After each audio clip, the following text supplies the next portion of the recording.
Assalamualaikum warahmatullahi wabarakatuh. Kami mahasiswa dari Program Studi Manajemen Fakultas Ekonomi Universitas Dayani Ihsanuddin Bau-Bau. Video ini dibuat untuk memenuhi salah satu tugas kelompok pada mata kuliah Perilaku Organisasi yang diampu oleh dosen Ibu Waode Nur Ainun, SEMSI.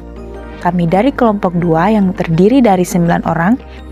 Sebelum kami memulai presentasi kami, izinkan kami untuk memperkenalkan diri terlebih dahulu.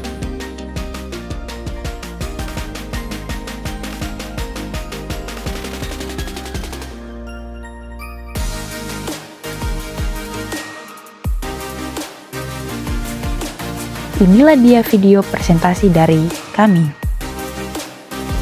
Konsep kekuasaan atau power erat sekali hubungannya dengan konsep kepemimpinan dan politik. Dengan kekuasaan, pemimpin memperoleh alat untuk mempengaruhi perilaku pengikutnya. Kekuasaan dan politik adalah sesuatu yang ada di dalam kehidupan setiap organisasi, tetapi agak sulit untuk mengukurnya, akan tetapi penting untuk dipelajari dalam perilaku keorganisasian. Karena keberadaan dapat mempengaruhi perilaku orang-orang yang ada dalam organisasi. Kekuasaan adalah kualitas yang melekat dalam satu interaksi antara dua atau lebih individu. Sedangkan politik adalah suatu jaringan interaksi antar manusia dengan kekuasaan diperoleh, ditransfer, dan digunakan. Politik dijalankan untuk menyeimbangkan kepentingan individu, karyawan, dan kepentingan manajer, serta kepentingan organisasi. Ketika keseimbangan itu tercapai, kepentingan individu akan mendorong pencapaian kepentingan organisasi. Kekuasaan adalah kemampuan mempengaruhi perilaku, mengubah peristiwa, mengatasi perlawanan, dan meminta orang untuk melakukan sesuatu yang tidak ingin mereka lakukan. Menurut Piver dalam Luthans pada tahun 2006, halaman 482. Menurut Miriam Budiarjo, kekuasaan adalah kemampuan seseorang atau kelompok untuk mempengaruhi tingkah laku orang atau kelompok lain sesuai dengan keinginan dari perilaku. Menurut David dan Newstrom, pada tahun 1989, mereka membedakan antara kekuasaan dan kewenangan, di mana kekuasaan adalah kemampuan untuk mempengaruhi orang lain, sedangkan wewenang merupakan pendelegasian dari manajemen yang lebih tinggi. Sebenarnya antara kekuasaan dan wewenang memiliki pengertian yang jauh berbeda, walaupun ada persamaan. Seperti kekuasaan yang merupakan kemampuan untuk menggunakan pengaruh pada orang lain dengan maksud yang kemampuan untuk mengubah sikap atau tingkah laku individu atau kelompok. Perbedaan ada pada kata hak dan kemampuan. Jika dalam wewenang, kita dapat menggunakan hak kita untuk memerintah dan mengatur orang lain, sedangkan dalam kekuasaan, kita memang memiliki kemampuan untuk mengatur dan memerintah orang lain. Menurut Gilbert W. Fairholm, mendefinisikan kekuasaan sebagai kemampuan individu untuk mencapai tujuannya saat berhubungan dengan orang lain, bahkan dihadapkan pada penolakan mereka. Fairholm lalu merinci sejumlah gagasan penting dalam penggunaan secara sistematik dengan menekankan bahwa kapasitas personal lah yang membuat pengguna kekuasaan bisa melakukan persaingan dengan orang lain. Kekuasaan adalah gagasan politik yang berkisar pada sejumlah karakteristik. Taktik kekuasaan menurut Robbins dan Yates pada tahun 2008 mengidentifikasi 9 macam taktik kekuasaan, yaitu yang pertama legitimasi, yaitu mengandalkan posisi kewenangan seseorang bahwa sebuah permintaan selaras dengan kebijakan atau ketentuan organisasi. Yang kedua, penalaran atau persuasi nasional, yaitu menyajikan fakta dan argumen yang logis untuk memperlihatkan bahwa sebuah permintaan itu masuk akal. Yang ketiga, seruan aspirasional, yaitu mengembangkan komitmen nasional dengan cara menyerukan nilai-nilai, kebutuhan, harapan, dan aspirasi sebuah perusahaan. Yang keempat, konsultasi, yaitu meningkatkan motivasi dan dukungan dari pihak yang menjadi sasaran atau target dengan cara melibatkan dalam memutuskan bagaimana rencana akan dijalankan. Yang kelima, tukar pendapat, yaitu memberikan imbalan kepada target berupa uang atau penghargaan lain sebagai ganti karena mau menaati suatu permintaan. Yang keenam, seruan pribadi, yaitu meminta kepatuhan berdasarkan persahabatan atau kesetiaan. Yang ketujuh, menyenangkan orang lain, yaitu menggunakan rayuan sebelum membuat permintaan. Yang kedelapan, tekanan, yaitu menggunakan peringatan, tuntutan tegas, dan ancaman. Dan yang kesembilan, koalisi, yaitu meminta bantuan orang lain untuk membujuk target atau menggunakan dukungan orang lain sebagai alasan agar si target setuju. Kekuasaan terdiri atas dua, yaitu kekuasaan formal dan kekuasaan pribadi. Yang pertama, kekuasaan formal adalah kekuasaan yang didasarkan pada posisi seorang individu dalam suatu organisasi, karena itu disebut juga kekuasaan posisi atau position power.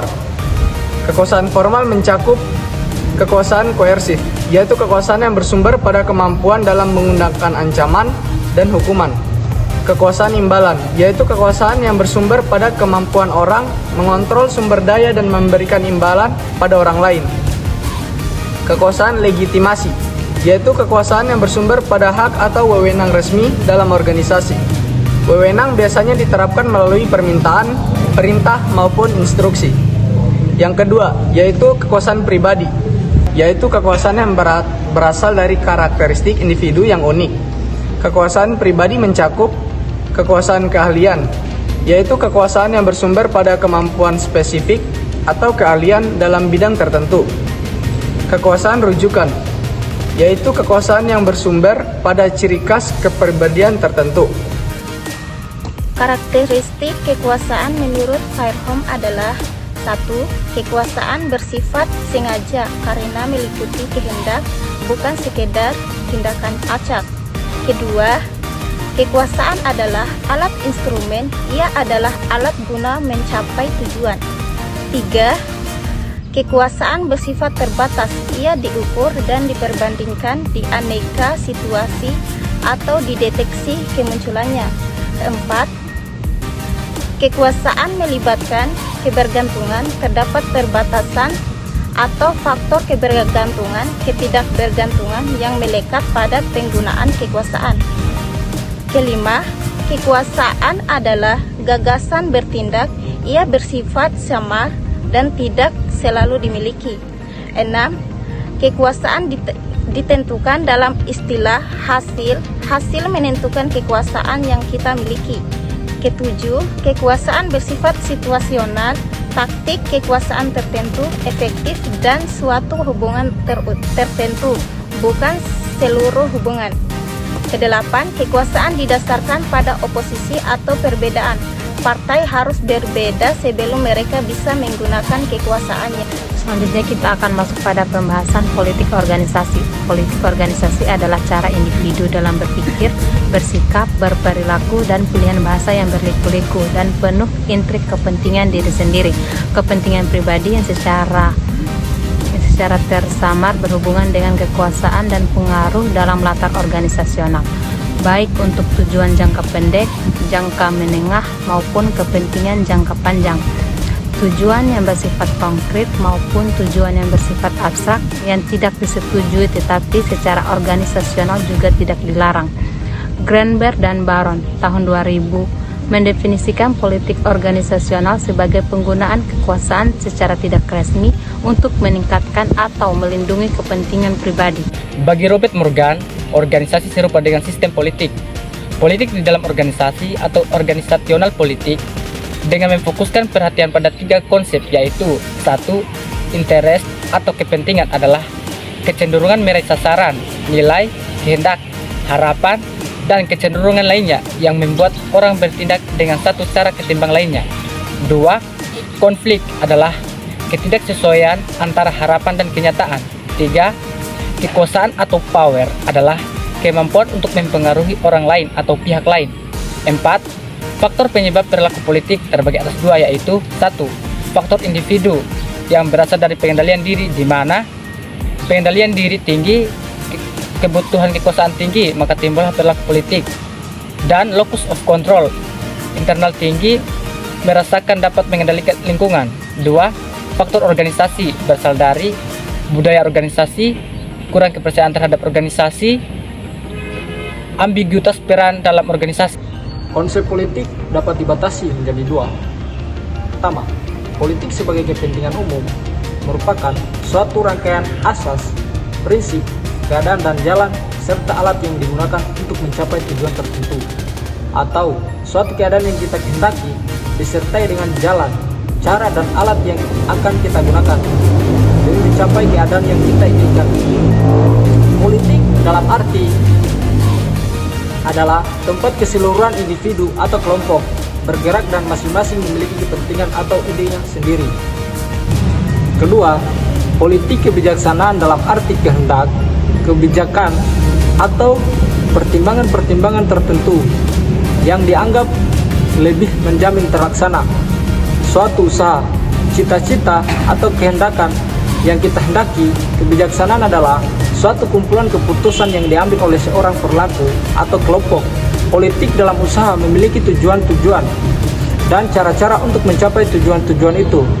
Sekarang saya akan menjelaskan pandangan negatif dan positif tentang politik organisasi. Berikut ini, kami coba uraikan beberapa pandangan negatif tentang politik organisasi. A. Pandangan negatif tentang politik organisasi. Yang pertama, munculnya perilaku mementingkan diri sendiri tanpa adanya sanksi.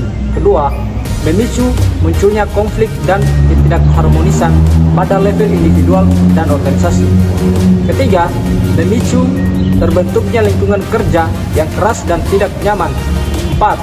Memicu keengganan karyawan terlibat dalam lingkungan yang keras dan terpolitisasi.